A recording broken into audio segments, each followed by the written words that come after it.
those people are all unwell. Every single one of them. I mean, in terms of like if you made them do what a normal person has to do every day, I think normal life is unwell in terms of this requirement of showing up 5 minutes early, working all day long, getting off, maybe bringing some of your work home, getting some sleep, getting up in the morning and doing it all over again, all while raising a family and trying to enjoy your time, your limited, finite time on this planet. Well, this is why I said I've left. So you left. Is that it's not healthy here. So where are you? Well, maybe this is a good segue. I hadn't thought about it this way, but so can we use this format to announce that I am, in fact, starting the podcast? I've recorded a couple episodes already that are in the can, and it is called The Portal. The Portal. Yeah. So The Portal is refers to this very interesting thing that I thought everyone was aware of, but very often people wouldn't react to it. When I was a kid, I read all of these stories that I thought were known to be the same story, but different versions of it. And I called it the Portal story. And it was always the same. Somebody is trapped in a humdrum existence in an ordinary world until some sort of magical portal accidentally or on purpose enters their life. And either they go through a wardrobe, they go through a rabbit hole, the looking glass, platform 9 3/4, or Dorothy famously was used to introduce Technicolor, where the first part of the film she's in Kansas and it's in sort of grayscale black and white. Oh, that's right. And then she lands in Oz and they open the door and it's Technicolor, and there's this transitional scene where you see Technicolor for the first time. Was that the first time ever in a movie? I believe so. And so the question is,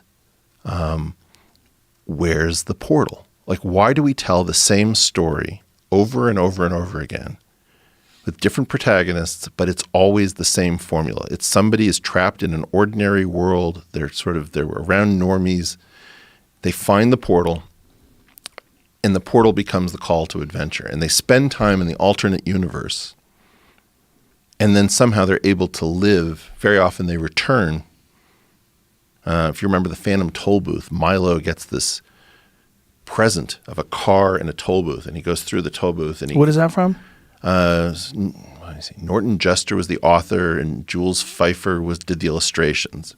It was just this brilliant book where there's like the land of letters and the land of numbers, so it's arts and sciences. Oh. And like there's a person who starts from his head and grows down until his feet reach the ground, and there's a numbers mine, and he has to rescue the princesses of rhyme and reason in order to restore order between the two kingdoms of like left and right hemisphere. It's some incredibly exciting story, and the idea is that after he goes and does all of these, like there's an island called Conclusions, and when you make an assumption, you leap to conclusions, so you suddenly jump. I mean, it's all very clever wordplay and stuff.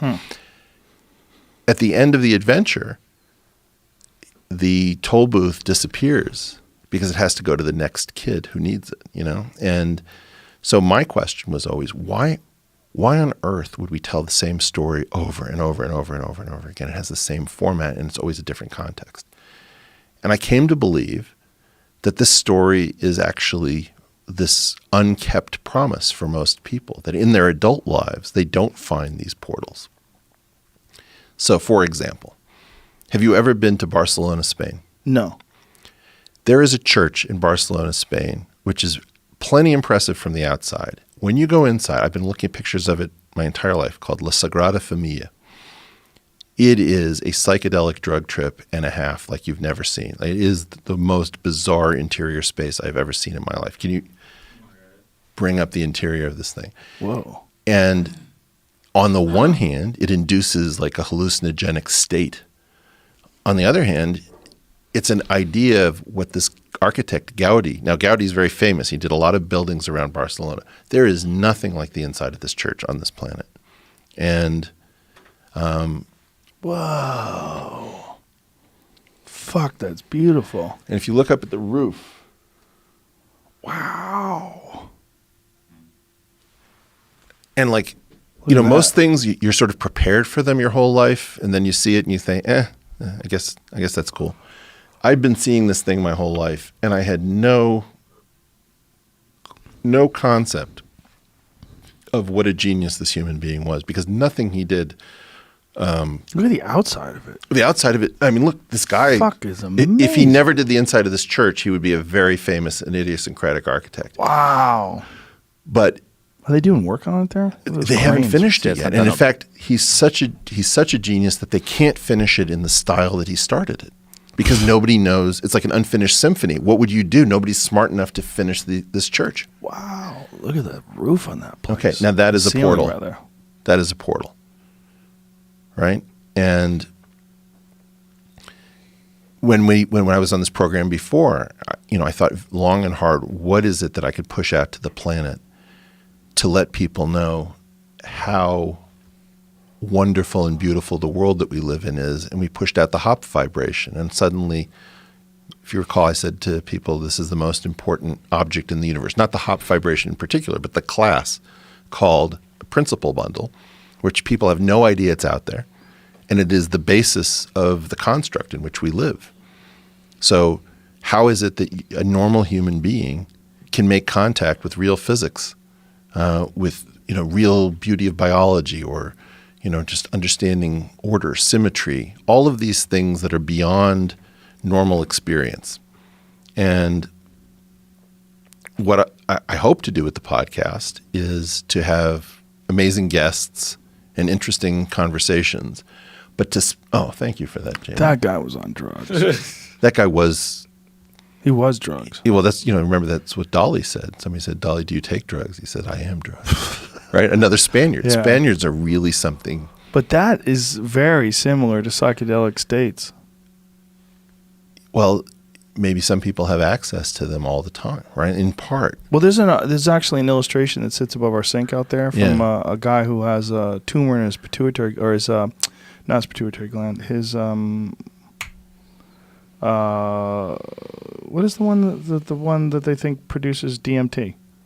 What the fuck is it called? Not the pituitary gland. No. Pineal? Pineal. Yeah, Thank you. yeah, I was like- He has a tumor in his thank you. Tumor in his pineal gland. And so he accesses these states all the time. So this guy has, it's 100% DMT inspired artwork. I mean, if you look at it, it's like what you see when you do DMT trips. It's like, it's a version, in his style of art, but you can Right. see you can see the signature of Yeah. DMT. There it is. There's his artwork. What is his name? Sean Thornton. Sean Thornton. Thank you, Sean. Thanks for the artwork. It's fucking awesome, and it sits in our kitchen. I'll take a picture of it later and put it online. But that's his stuff. Like, that's super DMT-like. Oh, that's amazing. I mean, that's a tryptamine type experience. Like you could say, like Alex Gray is probably the most representative. I would say he's the most representative in terms of artists in the DMT space, in terms of like tryptamines and psilocybin and things along those lines. And so if you think about psychoactive chemicals, some of them are stupefying, but some of them are portals. And this concept of, if you look at a wall, how do you know that the wall doesn't have a door? How do you know that there isn't a panic room behind the bookcase if you just pull out the right book? We learn to stop looking for the portal. And I think what I do differently than other people is that I became obsessed with exits. That there are other worlds and they're real. That this mythology of the looking glass and the rabbit hole and the matrix is metaphor for very real things. And that we live our lives in the most ordinary mesoscale phenomena where, we don't see the quantum because we're not, playing with polarized lenses in ways that show us what light actually is. We're not playing with superfluid helium. We're not understanding just how bizarre olfaction is, or whether there's some sort of quantum aspect of biology. And what you see people doing is that they start grasping for everything. Like, I'm not saying that there's nothing to ancient aliens or UFOs or whatever, but a lot of that is just people want something richer and more amazing for their lives. And I'm not going to pass too much judgment on that, but I am going to say, if we just restricted the rest of our days to the provable stuff that we know is out there, it could be amazing. People need more meaning. With all of the rationality, with all of the mystery we've taken out of the world, it's time to put a ton of it back in. When you say put a ton of it back in, like how are you going to put it back in? Well, if I were to start talking about the octonians, an 8-dimensional number system that no one understands, I can do that totally rigorously. I can show you all sorts of bizarre stuff involving the octonians. What is the octonians? Well, that's my point. You don't even know that there are 4 types of numbers whose dance, it's called the real numbers that we know, complex numbers that you were tortured once with in high school. Maybe during some kind of a trip, a friend of you mentioned the quaternions to you. And then there's this one system of numbers, which is like the crazy relative nobody discusses, and that's called the octonians.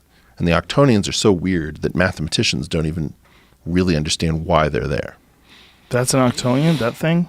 Well, my guess is that that's probably back to the root lattice of E8, which we discussed last time, which has this kind of Mandela pattern to it. But I could show you their multiplication table. I could describe their symmetries. There's a symmetry group called G2, which involves these strange numbers. But it's a mystery. Like, if I got to – I probably know more about the octonians than most mathematicians. If I got to the end of all of my knowledge of the octonians, I still wouldn't know what to tell you about why they're there and what they mean. Nobody knows. I promise you that. That's a real mystery. Now, we could talk about, like, my friend said that event that happened in Siberia in the early, 20th century was actually an alien visitation. Well, maybe yes, maybe no. I don't know anything about it.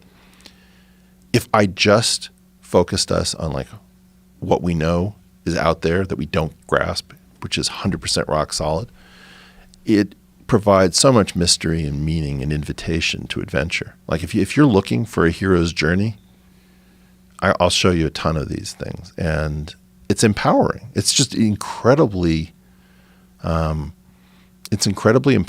to know that you're a hair's breadth away from superpowers.